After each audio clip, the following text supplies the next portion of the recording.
नमस्कार, मैं हूं अमित पालित और इस वक्त हम उस लम्हे से कह सकते हैं 1 घंटे ही बस दूरी पर खड़े हैं जब एक ऐसा इतिहास रचा जाएगा जो आने वाले वक्त में भारत के खास तौर पे स्पेस विज्ञान के क्षेत्र को कई ऊंचाइयों पर ले जाने वाला है। बहुत ही ऐतिहासिक दिन है, बड़ा ऐतिहासिक दिन है। आज चांद पर कदम रखने के बाद भारत अब सूरज के करीब इतिहास रचने जा रहा है। आज पूरी दुनिया की निगाहें भारत के उस सौर मिशन पर लगी है जो आज से करीब 4 महीने पहले यानी 2 सितंबर 2023 को शुरुआत हुई थी और अब से सिर्फ 1 घंटे बाद इसरो का ये सन मिशन आदित्य L1 अपनी मंजिल पर पहुंचने वाला है और हेलो ऑर्बिट से सूरज पर वो हेलो कहेगा।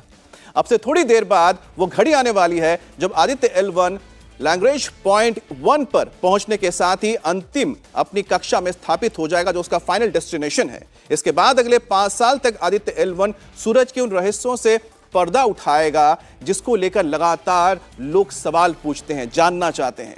जो आज तक नहीं हुआ है उसे आदित्य L1 सूरज की उन मिस्ट्रीज का पता लगाएगा जिससे जानने के लिए इंसान सदियों से बेताब है। बस 1 घंटे के बाद आदित्य L1 अपने उस स्थान पर पहुंच जाएगा जिसे हम L1 कह रहे हैं और साथ ही एक हेलो ऑर्बिट है। मतलब कि वहां पर कोई प्लैनेट नहीं है लेकिन उसके बावजूद वहां पर एक इमेजिनरी पॉइंट है जिसके चारों ओर ये आदित्य L1 चक्कर लगाएगा और लगातार अगले 5 साल तक वो उन तमाम रहस्यों से पर्दा उठाएगा जिसको लेकर हमारे साइंटिस्ट सालों से रिसर्च कर रहे हैं। तो आज शाम 4 बजे आदित्य L1 एक बार फिर से भारत को गर्व का एहसास कराने जा रहा है। और आज से आपको बता दें, आज से 126 दिन पहले इस सफर की शुरुआत हुई थी और 126 दिन तक पूरा अपना यह सफर तय करता हुआ आदित्य L1 आज उस जगह पे पहुंच रहा है जिसके लिए उसने 2 सितंबर 2023 को अपना सफर शुरू किया था। श्रीहरिकोटा से आदित्य L1 लॉन्च हुआ था सुबह 11:50 पर 2 सितंबर को। 6 जनवरी यानी कि 6 जनवरी 2024 आज वो लैग्रांज पॉइंट 1 जिसे L1 पॉइंट कहा जाता है वहां पर अपने ऑर्बिट पर शाम को 4 बजे स्थापित हो जाएगा। और ये बहुत ही मुश्किल आप कह सकते हैं कि एक ऐसा मिशन है जिसे भारत के वैज्ञानिकों ने पूरा किया है। अब इसका एग्जांपल समझ लीजिए कि आपके सामने कुछ नहीं है लेकिन आपको बताया जा रहा है आपको सीधे जाना है। आपको कैसे पता है कि आपको ना ही राइट मुड़ना है और ना ही लेफ्ट मुड़ना है, आपको सीधे चलना है, लेकिन सामने आपके सामने कोई पॉइंट नहीं है, कोई इंडिकेशन नहीं है कि आपको सीधा रास्ता क्या है। सिर्फ और सिर्फ कैलकुलेशंस हैं जिसके जरिए आदित्य L1 जाएगा और अपने इस इमेजिनरी इस पॉइंट पर जाकर स्थापित हो जाएगा और फिर वहां पर चक्कर लगाना शुरू करेगा। हमारे साथ तमाम वैज्ञानिकों का एक पैनल भी है, उनसे हम बात करेंगे वैज्ञानिकों से और जानेंगे कि आखिरकार ये जो मिशन है कितना मुश्किल है और कितना इंपॉर्टेंट है और साथ ही इसके क्या फायदे होंगे आने वाले वक्त में भारत को और साथ ही पूरी दुनिया के साइंटिस्ट को भी। आगे बढ़ते हैं, हमारे साथ जो गेस्ट है उनका तारुफ आपसे पहले करवा दें। चलिए देखिए, हमारे साथ जो गेस्ट हैं बताते थे, सृजनपाल सिंह जी हैं, साइंटिस्ट हैं, पीके घोष हैं, निमिष कपूर जी हैं और बीके त्यागी जी। आप सभी का स्वागत है। आपसे मैं बात करूंगा, साथ ही मेरे सहयोगी राघवन भी हमारे साथ जुड़े हैं, लेकिन पहले ग्राफिक्स से समझते हैं कि आखिरकार ये मिशन क्या है। आदित्य L1 मिशन क्या है, किस लिए इसको हमारे स्पेस साइंटिस्ट इतना महत्व दे रहे हैं, पूरी दुनिया के साइंटिस्ट भी महत्व दे रहे हैं, क्योंकि इससे जो तमाम चीजें सामने आएंगी वो आने वाले वक्त में हमें स्पेस वेदर, एक नया टर्म है, उस पर भी बात करेंगे, उसके बारे में जानकारी देने जा रहे हैं। धरती से सूरज की दूरी करीब 15 करोड़ किलोमीटर की है और धरती से जो हेलो ऑर्बिट की दूरी है वो 15 लाख किलोमीटर, यानी कि L1 पॉइंट जहां पर कि आदित्य L1 को जाकर स्थापित होना है और फिर वहां पर उसको लगातार चक्कर लगाते रहना है। अब आप ये सोचिए कि 15 करोड़ जो किलोमीटर की दूरी है और अर्थ से जहां पर ये L1 पॉइंट है वो भी 15 लाख किलोमीटर की दूरी पर है, वहां जाके स्थापित करना एक प्रोब को, यानी कि एक स्पेस ऑब्जर्वेटरी को, और वो भी जहां पर भी कोई, जैसे कि अब चांद पे आपने अगर भेजा, आपने सैटेलाइट भेजा, आपने मार्स पे भेजा सैटेलाइट, तो आपको पता है कि वहां पर एक ऑब्जेक्ट है जिसके पास हमें इस स्पेसक्राफ्ट को भेजना है। यहां पर तो कुछ है ही नहीं, लेकिन फिर भी आप सोचिए कि हमारे साइंटिस्ट का कैलकुलेशंस और इनकी तकनीक कितनी जबरदस्त है कि L1 पॉइंट तक हम अपने स्पेसक्राफ्ट को भेज रहे हैं। देखिए, सूर्य और पृथ्वी के बीच के 5 पॉइंट में से एक है ये L1 जिसका हम लगातार जिक्र कर रहे हैं। L1 पर धरती और सूर्य का जो आप कह सकते हैं ग्रेविटेशनल पुल है वो बिल्कुल बैलेंस रहता है। मतलब कि आप सोचिए कि अगर ये सूरज है, ये अगर सूरज है और अगर ये स्पेसक्राफ्ट या अर्थ है, इसके बीच जो एक ऐसा पॉइंट होगा जहां पर सूरज और साथ ही साथ जो यहां पर आप देख रहे हैं अर्थ है, दोनों का जो ये पुल जो फैक्टर है वो एक जगह पे पॉइंट पे आके ऐसा होगा कि ना ये इसको खींच सकता है स्पेसक्राफ्ट को और ना ही अर्थ उसको खींच सकता है। उसी जगह पर हमें L1 यानी कि L1 बैंड पर या पॉइंट पर आदित्य L1 को स्थापित करना ये बहुत मुश्किल काम है, लेकिन हमारे साइंटिस्ट इसको पूरा कर रहे हैं। और इसके बाद पृथ्वी और सूर्य के बीच का जो डिस्टेंस है वो 15 लाख किलोमीटर की दूरी पर है, 15 लाख किलोमीटर। और इस पॉइंट पर कोई भी ऑब्जेक्ट स्थिर रहता है। अब देखिए, स्थिर रहता है इसका मतलब ये नहीं है कि आपने उसको जाके छोड़ दिया वहां पर रहेगा, उसको भी लगातार धीरे धीरे मैन्यूवर करना पड़ेगा। जैसे कि आप सोचिए, आप गाड़ी चला रहे हैं, हाईवे पर हैं और आपको लगता है कि हाईवे यहां से तो 100 किलोमीटर जाना है, सीधे सीधे जाना है, लेकिन फिर भी स्टीयरिंग तो आप कभी लेफ्ट राइट करेंगे, अगर छोड़ देंगे तो गाड़ी इधर उधर जा सकती है। तो इसलिए आपको स्टीयरिंग करते रहना पड़ेगा और उसके लिए भी खास इंजन उसमें लगाए गए हैं। अब देखिए, अब सूर्य का जो नमस्कार है वो 15 लाख किलोमीटर दूर से अगर किया जा रहा है, ये पृथ्वी है, ये जो मैप है या आप कह सकते हैं कि एक ग्राफिक्स है जिसके जरिए आप समझ सकते हैं कि पूरा का पूरा ये जो आज का मिशन है किस तरह से पूरा किया जा रहा है, आगे किस तरह से पूरा होगा। ये पृथ्वी है और ठीक यहां से L1 पॉइंट यहां पर नजर आ रहा है जहां पर आपको आदित्य L1 को यहां पर सेटल करना है। और ये सूरज है, टोटल डिस्टेंस है 15 करोड़ किलोमीटर का, लेकिन पृथ्वी से L1 पॉइंट है 15 लाख किलोमीटर जहां पर इस प्रोब को भेजा गया है। अब L5 है, L3 है, L2 है, L4 है, यहां पर क्यों नहीं भेजा गया, L1 पर क्यों भेजा गया, ये तो हमारे एक्सपर्ट्स बताएंगे, उनसे हम बात करेंगे। हम आगे आपको दिखाते हैं कि और क्या खासियत है इस खास मिशन की। तो अगला ग्राफिक्स दिखाइए जरा, हम दर्शकों को बताएं। तो नेक्स्ट ग्राफिक्स आपको हम दिखाते हैं जिसमें आप समझेंगे कि आखिरकार किस तरह से ये आदित्य L1 वहां पर अपना काम करने जा रहा है। आखिर पर्पस भी तो होना चाहिए, आखिरकार लोगों को लगेगा कि क्यों हम भेज रहे हैं आदित्य L1 को, क्या जरूरत है, इतना पैसा आप लगा रहे हैं, उसकी वजह क्या है। ये जो फोटोस्फीयर है, जिसका प्रकाश मंडल भी कहते हैं, जो उसके आसपास का जो एरिया होता है ना, सूरज का बाहर का जो एरिया है जिसमें रोशनी होती है, उसको स्टडी करना, उसकी क्यों स्टडी करना जरूरी है बताएंगे। सबसे इंपॉर्टेंट है क्रोमोस्फीयर, सूर्य की दिखने वाली जो सतह से ठीक ऊपर ही जो सतह नजर आता है, जिसमें आपको लगता है ना कि ऐसे आंख के वो निकल रहे, गुबार निकल रहे हैं, वो क्रोमोस्फीयर बहुत इंपॉर्टेंट है क्योंकि इसके लिए खास एक पेलोड भी रखा गया है। अब है कोरोना, सूर्य की सबसे बाहरी सतह है, परत है कोरोना। और उसके बाद आता है सोलर विंड, जिसको हम कहते हैं कि सोलर स्टॉर्म भी कहा जाता है। और ये बहुत ही खतरनाक है क्योंकि आने वाला जो वक्त है, सोलर विंड कहीं ना कहीं क्या करेगा, आपके जो तमाम कम्युनिकेशंस के इक्विपमेंट्स है, चाहे वो पृथ्वी पर हो या पृथ्वी के बाहर यानी स्पेस में हो, उसको नुकसान पहुंचा सकते हैं। इसलिए मैं कह रहा था कि जो स्पेस वेदर है एक ऐसा फील्ड है जिसपे भारत कदम रखने जा रहा है। आप कह सकते हैं कि एक ऐसा कदम जिसका फायदा पूरी दुनिया को मिलेगा। शुरुआत करते हैं घोष सर।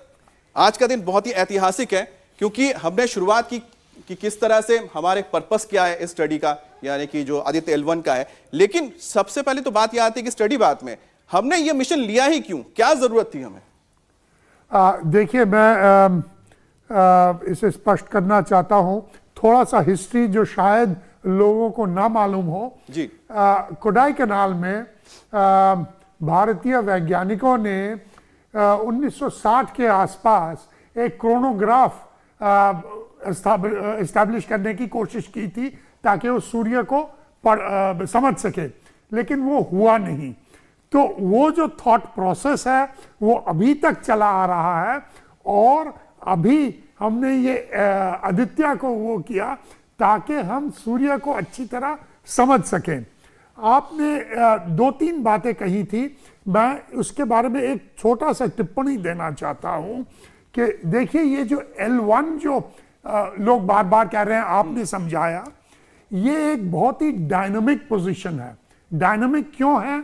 इसलिए क्योंकि पृथ्वी तो घूम रहा है सूर्य की ओर, वैसे तो सूर्य भी चल रहा है, ऐसे कि नहीं वो एक जगह स्थिर है। तो ये एक जो पोजीशन है इसका कंटिन्यूअसली ये एक अनस्टेबल पोजीशन है और एक डायनामिक पोजीशन है और हमें वहां पर कंटिन्यूअसली इस आदित्य को वहां पर मतलब स्थिर रखने के लिए उसे मैनेज करना है। और एक बात बता दूं कि वहां पर 4 और ऐसे वो हैं दूसरे देशों के जो वहां पर वही कर रहे हैं। लेकिन वो बात पहले हमें पढ़ना है, हमें जानना है कि ये सूर्य में क्या हो रहा है। ये CMEs जो है, आपने कहा सोलर फ्लेयर्स का, कोरोनल मास इंजेक्शंस जिसे कहते हैं, वो जो होते हैं वो पूरा मतलब पृथ्वी पर काफी चीजों पर इफेक्ट करते हैं। बिल्कुल। हमारे ग्रिड पर इफेक्ट करते हैं, हमारे कई चीजों पर इफेक्ट करते हैं। अगर हमें थोड़ी जानकारी आई कि ये क्यों होता है, ये कैसे होता है, और कोरोना और क्रोमोस्फीयर के बारे में और जानकारी आई, तो ये हमारे लिए एक उपलब्धि है।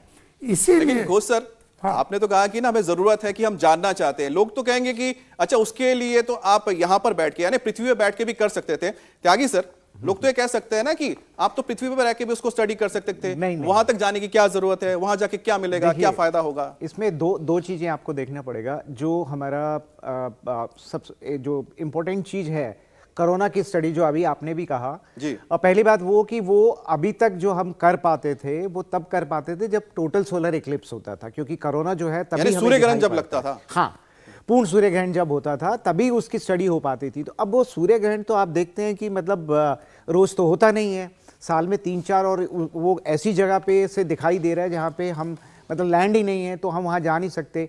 तो एक तो वो कॉन्टिन्यूसली उसकी स्टडी होगी, और दूसरी बात ये है, आप देखिए कि घोष साहब ने कहा कि 4 कंट्रीज ऑलरेडी वहाँ पर हैं।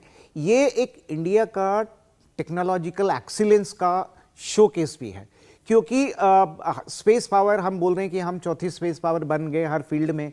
तो ये भी हमें दिखाना पड़ेगा, बताना पड़ेगा, स्टैब्लिश करना पड़ेगा कि हमारी टेक्नोलॉजी फुल प्रूफ है। मतलब कहें कि वो एक तरीके से भी ये एक हमारी इस पे एज हो गया है, और बिल्कुल फ्लॉलेसली 4 मैन्यूवर्स ऑलरेडी हो चुके हैं, जो आज 5वां जो 4 बजे होना है वो भी उस परफेक्शन से होगा। तो ये पूरी दुनिया को हमारी जो स्पेस टेक्नोलॉजी की जो कैपेबिलिटी है वो एक बार फिर स्टैब्लिश करने वाला है। तो इसलिए बड़ा इंपॉर्टेंट हो जाता है। जो स्टडी होगी, जो डाटा होगा, वो तो ठीक है कि हमें जो ऑलरेडी ठीक है, हम स्टडी के बारे में भी आगे बात करते हैं, क्योंकि जैसा हमने बताया कि उसमें करीब 7 पेलोड हैं। 4 जो पेलोड बहुत इंपॉर्टेंट है, क्योंकि लगातार वो सूर्य की ओर देख के कुछ ना कुछ उसके बारे में लगातार जानकारी जुटाते रहेंगे। लेकिन निमिष जी, जो आम आदमी है ना, वो जानना चाहता होगा कि अगर हमने आदित्य L1 को भेज दिया तो हमें क्या फायदा होगा, हमारी जिंदगी में इसका क्या असर है? देखिए, आम आदमी अगर ये जानना चाहता है कि इस आदित्य L1 मिशन का हमारी ज़िंदगी से क्या ताल्लुक़ है, क्या असर पड़ेगा, तो मैं बता दूं कि ये एक सेफ गार्ड की तरह काम करेगा। हमारे कम्युनिकेशन सिस्टम, जो हमारी संचार प्रणाली है, हमारे जो सैटेलाइट हैं, 50 से अधिक सैटेलाइट है। सर बताइए ना, मोबाइल, लगातार लोग जो मोबाइल इस्तेमाल करते हैं, मोबाइल है, बैंकिंग है, रेलवे है, बैंकिंग है, सारा सिस्टम कोलैप्स हो जाएगा। अगर हम समय रहते हमको ये पता लग गया कि जो सौर तूफान है वो जो हमारे संचार सैटेलाइट हैं या और भी जो सैटेलाइट हैं उनमें किसी तरह की बाधा करने वाले हैं, तो हम समय रहते उनको सुरक्षित कर पाएंगे। अभी 2022 की बात है, जो अमेरिका के कुछ सैटेलाइट्स थे उनको सोलर जो स्टॉर्म है उससे नुकसान हुआ, और करीब 40 से अधिक सैटेलाइट जो है वो उनको करोड़ों का नुकसान हुआ। तो एक बहुत बड़ी अमाउंट जो हमने लगाया है अपने सैटेलाइट में, अपने संचार प्रणाली में, उसको हम सुरक्षित रख पाएंगे। और ये इसलिए भी ज़रूरी है कि जो सूरज है वो इस पृथ्वी पर जीवन का आधार है।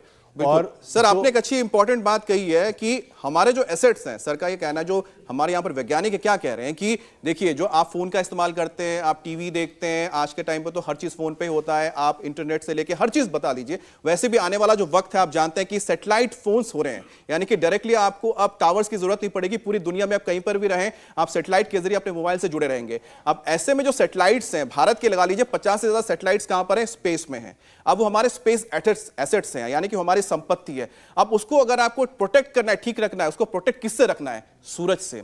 वो हम आगे बताएंगे कि किस तरह से सूरज की जो किरणें होती हैं, जो सोलर स्टॉर्म होता है, उसमें जो चार्ज पार्टिकल्स निकलते हैं, किस तरह से सैटेलाइट्स को नुकसान पहुंचा सकते हैं। और आप ये चुटकी बजाते क्या होगा कि आपके सब कुछ यहां पर ठप, लाइट, बिजली सब ठप हो जाएगा। बिल्कुल बोलते हैं ना कि जीरो कम्युनिकेशन रह जाएगा। इससे बचने के लिए ही आदित्य L1 जैसे मिशन की जरूरत है। लेकिन आदित्य L मिशन आखिरकार दिखने में कैसे लगता है? प्रोब को तो हम लगातार ग्राफिक्स से दिखा रहे हैं, लेकिन हमारे साथ सृजन जी भी हैं। सृजन जी एक मॉडल लेकर आए हैं, वो मॉडल से समझाएंगे कि आखिरकार किस तरह से यह काम करेगा। लेकिन एक ब्रेक के लिए रुकते हैं, ब्रेक के बाद आपको दिखाएंगे मॉडल आदित्य L1 का। तो बस 40 मिनट और उसके बाद ऐतिहासिक पल, जब आदित्य L1 अपने स्थान जिसको हम कह रहे हैं L1 पॉइंट वहां पहुंच जाएगा और अगले 5 साल तक सूर्य के बारे में जानकारियां जुटाएगा। आप सोचिए 2009 में पहली बार इसके बारे में सोचा गया था, लेकिन तब कहा गया था कि हम लोअर ऑर्बिट पे ही कोई मिशन रखेंगे। लेकिन उसके बाद क्या हुआ, उसके बाद सोच बढ़ी, मंगल मिशन आया, उसके बाद फिर चंद्रयान आया और फिर आखिरकार 2015 में जाके अप्रूवल मिला कि हम आदित्य L1 एक बड़ा मिशन करेंगे और पहली बार हम आम अंतरिक्ष में एक ऑब्जर्वेटरी करने जा रहे हैं, स्थापित करने जा रहे हैं, जो आसमान में रहकर, अंतरिक्ष में रह के अलग अलग रहस्यों से पर्दा उठाएगा अंतरिक्ष के सूर्य के ऊपर से।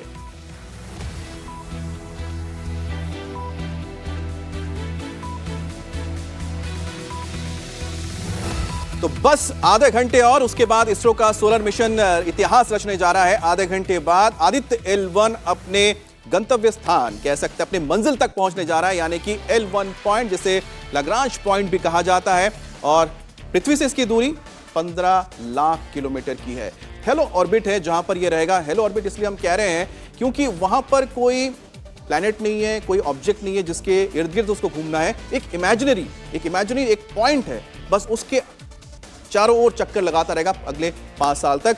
और हमारे साथ तमाम एक्सपर्ट का एक पैनल मौजूद है जो हमें बता भी रहा है कि आखिरकार किस तरह से ये जो आदित्य L1 मिशन है, ना सिर्फ भारतीय साइंटिस्ट के लिए, विज्ञान के लिए, पूरी दुनिया के लिए, यहां तक कि आम लोगों के लिए भी महत्वपूर्ण खोज करने जा रहा है। लेकिन उससे पहले जरा हम ये खबर तो ले लें कि आखिरकार आदित्य L1 कहां तक पहुंचा है। हम सीधा चलते हैं राघवन के पास जो बेंगलुरु में मौजूद है। राघवन, क्या कह रहे हैं वाइटल्स?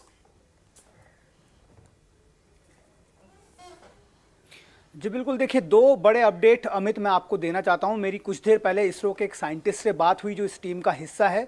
उन्होंने हमें ये बताया कि जो कोऑर्डिनेट्स हैं सैटेलाइट्स के वो बिल्कुल परफेक्ट हैं। एक स्टेट वेक्टर जिसे कहा जाता है टेक्निकल टर्म में, वो एक माध्यम होता है इस पूरी चीज़ों को गणना का। और जो सॉफ्टवेयर स्पेशली डेवलप किया गया है राव सैटेलाइट सेंटर की तरफ से, वो इतना प्रभावशाली तरीके से काम कर रहा है कि जो वैज्ञानिक हैं वो बहुत हद तक आश्वस्त हैं। अभी अगर हम आपको इस डायग्राम के जरिए बताने की कोशिश करें हमें, तो देखिए ऐसा अंदाज़ा लगाया जा सकता है कि हमारा सैटेलाइट जो है यहाँ पर कहीं पर है, फिलहाल क्रूज कर रहा है। ये जो पॉइंट है जहाँ पर इंसर्शन हमें करना है, क्योंकि ये बहुत ट्रिकी है, जैसा हम लगातार चर्चा कर रहे हैं कि L1 जो है एक इमेजिनरी पॉइंट है जहाँ पर हमें इसको इंसर्ट करना है। तो आप अंदाज़ा लगा सकते हैं कि कितना ट्रिकी वो सिचुएशन होगी। उसके बाद यहाँ से एक लूप लिया जाएगा। अगर हम सही समय बताएं आपको, तो जो हमारे सोर्सेस हैं वो ये कंफर्म कर रहे हैं कि ठीक 4:02 पर यहाँ पर इसके मोटर्स को बर्न किया जाएगा। वो थ्रस्टर्स भी हो सकते हैं या फिर जो 440 न्यूटन का LM लिक्विड अपोजी मोटर है उसको बर्न किया जाएगा। उसके बाद वो एक लूप लेता हुआ हमारा सैटेलाइट जो है यहाँ पर आकर, देखिए ये L1 का ऑर्बिट है, L1 के सामने जो हेलो ऑर्बिट है, इस हेलो ऑर्बिट में ये आकर इंसर्ट हो जाएगा। तकरीबन 4 मिनट कह सकते हैं कि 4 मिनट का ये पूरा की प्रक्रिया होने वाली है। ऐसा बताया गया हमें कि 200 सेकंड से कुछ ज़्यादा देर तक ये मोटर जो है इसके थ्रस्टर्स और LM मोटर को फायर किया जाएगा। LM मोटर का जिक्र हम बार बार इसलिए भी कर रहे हैं अमित, क्योंकि यही वो मोटर है जिससे हमने मंगलयान और चंद्रयान में जो हमारा प्रोपल्शन मॉड्यूल है उससे हमारे लैंडर और रोवर को अलग किया था। मंगलयान में ऑर्बिट इंसर्शन के टाइम हमने LM 440 न्यूटन मोटर का ही हमारे वैज्ञानिकों ने इस्तेमाल किया था। वहाँ पर एक जो प्लस बात ये थी कि दोनों ही सेलेस्टियल बॉडीज़ वहाँ पर थी और हमें पता था, एग्जैक्ट पाथ हमें पता था। और उसके अलावा उनका जो अपना एक ग्रेविटेशनल फोर्स होता है, उस वजह से हमारे सैटेलाइट को वहाँ पर आसानी से पुल कर लिया गया था। लेकिन यहाँ पर जो है सिचुएशंस बहुत ज़्यादा कह सकते हैं ट्रिकी है, इसीलिए बहुत ज़्यादा कैलकुलेटिव तरीके से इस काम को किया गया। जो लोग दिल्ली गणना में और उत्तर भारत में रहते हैं उनको ये पता है कि जब फॉग के वक्त, आजकल आपको पता है कितना फॉग होता है, फॉग में जब आपको लाइट्स दिखते हैं, इंडिकेटर्स होते हैं गाड़ियों में, उसके बाद भी रास्ता समझ में नहीं आता, तो आप सोचिए कि वहां पर तो कुछ दिखाई नहीं देगा, कोई पॉइंट ही नहीं है। लेकिन आपको उसी एक कह सकते हैं कि वैक्यूम के अंदर जाकर एक जगह पे रुक जाना है, जिसको कहा जाएगा कि ये आपका पॉइंट है और यहीं पर ही आपको लगातार चक्कर लगाना है। तो समझिए कि सब कुछ कैलकुलेशन से हो रहा है। और ये कैलकुलेशंस कैसे किया जा रहा है, किस तरह से ये पूरा आप कह सकते हैं कि मिशन काम करता है, जरा ग्राफिक्स हम समझाते हैं। हमारे साथ सृजन जी भी हैं, सृजन जी के पास एक मॉडल भी है। सृजन जी जरा मॉडल से भी बताइए और हम आपको ग्राफिक्स से समझाते हैं कि किस तरह से जो L1 पॉइंट है वहां तक आएंगे। हमें इसके लिए थोड़ा स्क्रीन पर आना पड़ेगा, आइए। तो ये हम आपको दिखा रहे हैं कि किस तरह से जो पूरा L1 पॉइंट है, L2 पॉइंट है और L1 पॉइंट है हमारे मिशन का, कह सकते हैं कि ये सेंटर। जी अब बताइए कि क्या L1 पॉइंट है, क्या L2 पॉइंट, और साथ ही ये जो आपके पास मॉडल है। ठीक है, सबसे पहले हम जानते हैं सूरज के बारे में थोड़ा सा। जी। सूरज धरती की तुलना में करीब 3.5 लाख गुना ज्यादा मासियर है, बिल्कुल heavier बड़ा है। बहुत बड़ा है, यानी इसका गुरुत्वाकर्षण बहुत ज्यादा होगा compare to earth. L1 point को हमने ये बोला कि L1 पॉइंट वो जगह है जहां इन दोनों की ग्रेविटी लगभग बराबर हो जाती है। तो अर्थ इधर खींच रही है इसको, सूरज उधर खींच रहा है। इसका मतलब सूरज ज्यादा तेज खींच सकता है। इसका मतलब जो L1 पॉइंट है वो धरती के नजदीक होना होता है, यानी कि ये डिस्टेंस लगभग 15 लाख किलोमीटर, वो 15 करोड़। और ये 15 करोड़ किलोमीटर। तो ये धरती के नजदीकी है, ये पॉइंट बहुत दूर नहीं है, लेकिन 15 लाख भी बहुत दूर है। बहुत। 15 लाख मतलब ये है कि प्रकाश को पहुंचने में, यानी कोई सिग्नल पहुंचने में 5 सेकंड लगेंगे बिल्कुल। धरती से यहां तक, यानी कंट्रोल करना कितना मुश्किल है। सारी चीजें ऑटोमेटेड होती हैं, एल्गोरिथमिक ड्रिवन होती हैं। यहां से अगर कुछ गड़बड़ होगा तो हमें 5 सेकंड समझने में लगेंगे और 5 सेकंड उसको बताने में 10 सेकंड हो गए। तो 10 सेकंड में तो सब कहानी 200 सेकंड का तो खेल है पूरा। बिल्कुल। तो इसलिए ये भी एक तरह के, जो हम 18 मिनट ऑफ टेरर बोलते थे, ये भी 200 सेकंड ऑफ टेरर की तरह ही होने वाला है। और ऐसे नमूने हैं, सोहो जैसे ईएसए का था, वो इसी मैन्यूवर में चला गया, फिर बाद में जब उसको करेक्शन करने की कोशिश करी गई तो लॉस्ट हो गया। तो ऐसे एक्सीडेंट्स भी हो चुके हैं, लोगों के यान वहां पे लॉस्ट हुए हैं। ठीक। अब सूरज क्या है? सूरज इज लाइक अ मैसिव परमाणु बम, हाइड्रोजन बम की तरह है। सूरज को अगर हम तुलना करें तो हमने हिरोशिमा नागासाकी हमने सबने सुना है। हिरोशिमा के बम की तुलना करें तो 25 ट्रिलियन बम्स लाइक हिरोशिमा परमाणु बम, सूरज में इतनी एनर्जी हर सेकंड होती है। बिल्कुल। 25 ट्रिलियन मतलब 25 के बाद 12 जीरो। वो फ्यूजन नहीं होती, फ्यूजन होती है। फ्यूजन होती है। वो 8 बिलियन न्यूक्लियर हाइड्रोजन बॉम्ब्स या 25 ट्रिलियन फिशन बॉम्ब्स के बराबर होती है। तो मैं आप सोच सकते हैं हर सेकंड होती है। तो सूरज में बहुत सारे इलेक्ट्रोमैग्नेटिक वेव्स निकलते हैं। कौन कौन से निकलते हैं? एक्सरेज निकलते हैं, अल्ट्रावायलेट रेज निकलती हैं, और विजिबल स्पेक्ट्रम जो हमें दिखता है, फोटोस्फीयर की हमने बात करी थी, वो भी विजिबल स्पेक्ट्रम से भी आती हैं। एक्सरे जो है धरती पे नहीं आ सकती, क्योंकि एक्सरे मैग्नेटिक कवर है धरती के पास, ठीक। और अगर आती है तो हम सब खत्म हो जाते हैं। तो धरती के पास ये प्रोटेक्शन है। लेकिन एक्सरे को अगर आपको स्टडी करना है तो आपको धरती के मैग्नेटिक कवर से बाहर निकलना पड़ता है, तब आपको एक्सरे सूरज की दिखाई देगी, और एक्सरे बहुत इंपॉर्टेंट है। अब हम इस मॉडल की बात करते हैं। हमें पता लग गया हमें क्या क्या करना है। ये स्केल डाउन मॉडल है। एक्चुअल में ये लगभग 3 फीट का है, 3 feet by 3 feet by 2 feet. ठीक। लेकिन ये स्केल डाउन मॉडल है, लेकिन सब कुछ जो उसमें है वो इसमें भी है। ऑफकोर्स ये कहीं जा नहीं रहा है, ये मेरे हाथ नहीं आ रहा है। ठीक है, ये इसके सोलर पैनल्स हैं, सिंपल है, आपको दिख भी रहे हैं सोलर पैनल जैसे, कोई बड़ी बात नहीं है। ये इसका विजिबल जो लाइट में जा रहा है, सूरज को दिखने वाला जो विजिबल लाइट है, उस स्पेक्ट्रम के अंदर ये फोटोग्राफ्स खींचेगा, लगभग 1440 फोटोग्राफ पर डे। आपने देखा होगा कि कुछ फोटोग्राफ्स ऑलरेडी आनी शुरू हो गई थी, तो यहीं से आनी शुरू हो गई थी। तो ये जो है इसको VELC बोलते हैं, एक्रोनिम नहीं जाते हैं, समझते हैं क्या करती है चीज, शब्दों में ज्यादा नहीं जाते। ठीक है, ये करता है। फिर मैंने आपको बोला कि बहुत सारा सूरज से अल्ट्रावायलेट रेडिएशन निकल रहा है। वो अल्ट्रा, हम बात करते हैं ना, सूरज से यूवी रेडिएशन आ रहा है, स्किन कैंसर हो जाएगा, जबकि हमारे पास ओजोन लेयर है, उसके बाद भी खतरा होता है। लेकिन बाहर अगर आप जाएंगे तो यूवी लेयर बहुत ज्यादा है सूरज की, वो ये है। इसका नाम, ये सूट किसको बोल सकते हैं, इसका नाम ऐसा ही है। लेकिन ये बेसिकली सूरज की जो अल्ट्रावायलेट रेडिएशन है उससे समझने की कोशिश करेगा कि सूरज की जो एटमॉस्फेयर, जिसकी आप बात कर रहे थे, क्रोमोस्फेयर और कोरोना, उसको एनालिसिस करने की कोशिश करेगा। ये है। ठीक है, 2 चीजें हो गई। अब हम आते हैं सूरज की एक्सरे, वो बहुत इंपॉर्टेंट है। हमने कहा एक्सरे के लिए हम जाना पड़ता है बाहर। एक्सरे के लिए हमारे पास 2 है अलग अलग, क्योंकि एक्सरे हाई एंड पे भी आती है, हाई एनर्जी, और लो एनर्जी भी आती है, दोनों ही खतरनाक होती हैं। ठीक। वो ये है और ये पार्ट, और ये छोटी छोटी पार्ट है, लेकिन बहुत ही यूजफुल पार्ट्स हैं। फिर सूरज में इतनी गर्मी है कि सब कुछ गल जाता है, और बहुत सारे आयंस यानी चार्ज पार्टिकल्स आपस में एक तरह की खिचड़ी बना देते हैं। ये खिचड़ी प्लाज्मा होती है। बिल्कुल। और उस प्लाज्मा को एनालिसिस करना बहुत आवश्यक है, क्योंकि सूरज में प्लाज्मा का एनालिसिस करके ही हम पता करेंगे कि आपने बोला सोलर फ्लेयर्स, विंड्स, ये सब वहीं से आता है। इसके लिए इसका नाम है पापा, PAPA। इसका पापा नहीं है, ये वो शॉर्ट फॉर्म है, लेकिन ये उसका प्लाज्मा एनालिसिस करेगा, ये पार्ट। ठीक है। उसके अलावा सूरज में बहुत सारा मैग्नेटिक वो है, जो सोलर स्टॉर्म्स की आप बात कर रहे थे कि सोलर फ्लेयर्स आते हैं, चार्ज पार्टिकल्स निकलते हैं, और सोलर फ्लेयर होती है वो तो यही होती है, बहुत तेज इलेक्ट्रोमैग्नेटिक रेडिएशन, लाइट के प्रकाश की गति से धरती की तरफ आ सकती है। उसको एनालिसिस करना है, उसके लिए ये एक मैग्नेट्रॉन है, ये बेसिकली मैग्नेटोमीटर्स है, ये निकल जाएगा ऐसे बाहर, ऐसे निकल आएगा एंटेना की तरह, और ये सूरज की मैग्नेटिज्म को स्टडी करता रहेगा पूरे टाइम। ठीक है। और फिर ये जो ये पीला सा पोर्शन दिख रहा है, हमने सोलर विंड की बात करी थी, आपने बोला एटमॉस्फेयर है, क्रोमोस्फेयर जिसको आपने बोलते हैं, सोलर एटमॉस्फेयर, कोरोनोग्राफ भी इसमें, कोरोनोग्राफ। हाँ, तो ये जो है, ये जो पार्ट है, ये सोलर विंड को स्टडी करेगा, जो सूरज के वायुमंडल में जो हवा घूम रही है तेजी के साथ, बहुत गर्म, 5000 डिग्री सेल्सियस पे, हम उसको स्टडी करेंगे।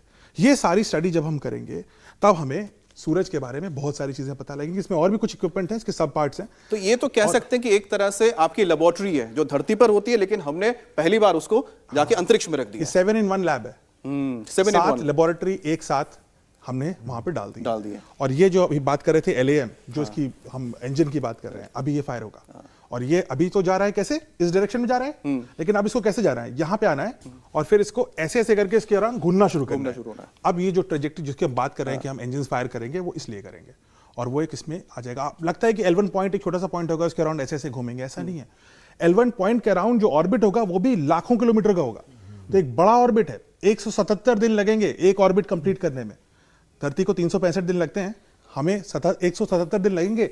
7 लाख किलोमीटर का ऑर्बिट है और जितनी बार भी ऑर्बिट करेगा इसका ये हमेशा जो है फेसिंग टुवर्ड्स द सन रहेगा। हाँ, तो 4 इसमें जो आप बता रहे इक्विपमेंट्स एक बार मुझे दिखाइए। देखिए ये जो 4 आपको दिख रहे हैं ना इक्विपमेंट्स, यहाँ पर 4 जो मेन आप बता रहे हैं, ये 4 हमेशा सूरज की ओर रहेंगे और इसमें से जो 3 होंगे वो दूसरी तरफ है, जिसका आप कह रहे हैं प्लाज्मा और पार्टिकल्स को जो करेंगे। सूरज का एक्सरे तो हर तरफ आता है तो उसका कोई फर्क। लेकिन इसमें एक बात बिल्कुल सामने आ जाती है कि हम जो बात कर रहे हैं कि वेदर जो है ना, स्पेस वेदर, अभी तक आपने जो अंतरिक्ष के बारे में जाना है वो धरती पर रह के जाना है, सैटेलाइट्स भी जाते हैं, लेकिन हमारे धरती पर बहुत सारे जगह होते हैं जिसमें बोलते हैं ना मौसम विज्ञान केंद्र। तो हमने पहली बार अंतरिक्ष विज्ञान केंद्र लग दिया है। कहां पर? अंतरिक्ष में मौसम विज्ञान केंद्र। तो हमारे साथ घोष सर भी है। घोष सर आइए जरा, आपसे भी हमको जरा समझते हैं, क्योंकि आप बैठिए, उसके बाद घोष सर क्योंकि एक्सपर्ट है और घोष सर से हम ये जानने की कोशिश करेंगे कि भारत का जो L1 ये मिशन जो है ना, आदित्य L1, इससे पहले जो गया था, जो हम कहते हैं कि पार्कर प्रोब था, अमेरिका ने भेजा था, उससे ये किस तरह से अलग है? क्योंकि लोग हमेशा कंपैरिजन करते हैं ना कि आदित्य L1 है तो लेकिन ये तो वहां तक नहीं जा रहा है, वो तो वहां तक पहुंचा था, करीब पहुंचा था, ये करीब क्यों नहीं जा रहा है? दोनों में डिफरेंस क्या है? देखिए, हाँ, ये पार्कर प्रोब जो है ये 1989 में गया था और इसमें और L1 में काफ़ी अंतर है। मैं पार्कर प्रोब के बारे में, वो नासा ने भेजा था और अभी भी काम कर रहा है, और ये जो है वो सूर्य के एकदम पास चला गया और अभी जो करने वाला है वो कुछ 3.8 लाख किलोमीटर सूर्य के पास जाने वाला है। इतना पास कोई भी मनुष्य के बनाया गया स्पेसक्राफ्ट नहीं गया। लेकिन दोनों अलग हैं, दोनों का मिशन दोनों अलग हैं। वो इतना पास जाकर उसका जो क्रोमोस्फीयर है उसको स्टडी करेगा। अभी सोचिए, उसका जो आउटर केसिंग है वो कुछ 4.5 इंच बेसिकली शील्ड है, सामने शील्ड लगा के क्योंकि लाखों डिग्री सेंटीग्रेड का वहां पर। अच्छा, हमारा ये जो है, हमने एक वैज्ञानिक एक खोज, जैसे आपने कहा, एक लेबोरेटरी है जिसमें 7 लेबोरेटरी एक साथ है, उनको जोड़ा है और यहाँ पर रखा है और हम इसके जो स्पेस वेदर पढ़ रहे हैं, क्रोनोस्फीयर पढ़ रहे हैं और एनर्जी फ्लोज पढ़ने की कोशिश कर रहे हैं। सूर्य में इसका जो कोर है और बाहर का ये है, उनमें बहुत अंतर है। चलिए, मैं इसको ऐसा समझता हूं कि जो पार्कर है, पार्कर करीब जाके अंदर झांक रहा है, घर के अंदर, और हम बाहर से समझ रहे हैं कि वहां का मौसम कैसा है, उसके बाद फिर हम अंदर जाएंगे। निमिष सर को मैं बुलाना चाहता हूं। निमिष सर आइए, क्योंकि हमने बात की है कि हमारा प्रोब देखिए पार्कर से बहुत अलग है। पार्कर बहुत करीब गया है, करीब जाके चीजों को समझ रहा है, लेकिन हमने दूर हमने ऑब्जर्वेटरी बना दी है। समझिए कि हमने हमारा एक टावर लगा दिया है कि भाई देखोगे वहां पर क्या चल रहा है, उसके बाद हम अंदर जाएंगे। लेकिन वहां से जो दुश्मन है हमारे, वो कौन कौन है? कि जो दुश्मन बहुत खतरनाक है, जो सूरज की ओर से निकलते हैं और इसके पास जो हमारे एसेट्स हैं, जो हमारे अलग अलग पोस्ट हैं, हमारे पोस्ट पे हमला करते हैं। करीब 50 से ज्यादा पोस्ट, यानी कि हमारे सैटेलाइट्स जो लगातार कम्युनिकेशन का काम करते हैं, वो किस तरह से खतरे में आ सकते हैं सूरज को अगर ना समझे तो आने वाले वक्त। देखिए, सबसे पहले तो हमको ये समझना होगा कि जब हम एक एनर्जी सोर्स के कहीं आग जल रही है और आग से हम जितना दूर जाएंगे उतना ही वो तापमान कम होता जाएगा। लेकिन यहां पर क्या होता है, हम पहले सूरज को समझ लें 1 मिनट में। सूरज में जो कोर है, जो उसका अंदरूनी भाग है, जो कोर कहलाता है, वहां पे तापमान जो है कुछ करोड़ डिग्री सेल्सियस होता है, शायद 1.5 करोड़ डिग्री सेल्सियस, इतना वो गर्म होता है। और उस कोर के बाद जो लेयर होती है उसकी करीब 500 किलोमीटर जिसकी मोटाई होती है, वो फोटोस्फीयर होता है। और फोटोस्फीयर का जो तापमान है वो करीब 5 से 7 हजार डिग्री सेल्सियस होता है। अब फोटोस्फीयर के हम जब आगे आते हैं तो जो पार्ट होता है वो होता है क्रोमोस्फीयर और कोरोना, जो एकदम बाहरी लेयर है, जो अभी जो त्याग जी ने बताया कि जो हम एक्लिप्स में हमको दिखाई देता है कोरोना, जिसका हम अध्ययन करेंगे। तो कोरोना और जो उसका क्रोमोस्फीयर है उसका टेम्परेचर होता है 10 से 20 लाख डिग्री सेल्सियस। तो अब देखिए एक तरफ कहाँ 5 से 10 हजार डिग्री सेल्सियस और उसके बाद जो आ गया वो 10 से 20 लाख डिग्री सेल्सियस। तो ये एक ऐसी गुत्थी है जिसको अभी तक दुनिया के वैज्ञानिक नहीं समझ पाए हैं, जो हम इसमें, क्योंकि जो सोलर पार्टिकल का अध्ययन है वो बहुत आवश्यक है। जो वहां पर जो सौर तूफान चल रहे हैं, जो सोलर बिल्कुल सर, एक जरा मैं बता दूं दर्शकों को, हम थोड़ा ब्रेक पे जाने वाले हैं, उसके बाद फिर हम बाकी बात करेंगे। लेकिन जिस सोलर स्टॉर्म की बात कर रहे थे कि सूरज है, अब जब आग आप जलती है, आपने देखा कि उसकी तपन जो होती है और उसमें से जो गर्म हवा जो आती है वो आपको जला सकती है। आप चूल्हे के पास जाते हैं या गैस के पास भी जाएंगे, हाथ रखेंगे तो आपको फील होता है। उसी तरह से क्या होगा, सूरज से जो यहाँ पर स्टॉर्म्स होते हैं, अचानक उसमें विस्फोट होता है, क्योंकि हाइड्रोजन बॉम्ब से हुए, समझिए उसको थोड़ा, विस्फोट होते हैं, वहां से जो गर्म हवा या कह सकते हैं कि रेज है, स्टॉर्म जिसे बोलते हैं, वो पृथ्वी या कि पूरे सोलर सिस्टम में छा जाते हैं। लेकिन जब वो पृथ्वी के पास आते हैं तो हमारे जो सैटेलाइट्स हैं और उसके बाद जो हमारे साथी जो ग्राउंड्स पर हमारे पावर स्टेशंस हैं, उनको तक इफेक्ट करते हैं और वो बहुत खतरनाक हैं। और आपको बता दें कि इस वक्त जो सूरज आप देखते हैं वो शांत मोड में है, सो रहा है। तो 11 साल का जो उसका पीरियड होता है, अब अचानक वो 11 साल के बाद नहीं उठने जा रहा है, बता रहे हैं कि वो 11 साल पहले उठने जा रहा है। तो आप समझ सकते हैं कि जब कुंभकर्ण को जगा दिया गया था तो उसके बाद जो हुआ था, उसी तरह से ये सूरज जो सोते सोते पहले उठने जा रहा है, उसका क्या असर हो सकता है। उससे ठीक पहले हमारा आदित्य L1 उस जगह पे पहुंच गया जहां से सूरज पर नजर रखेगा।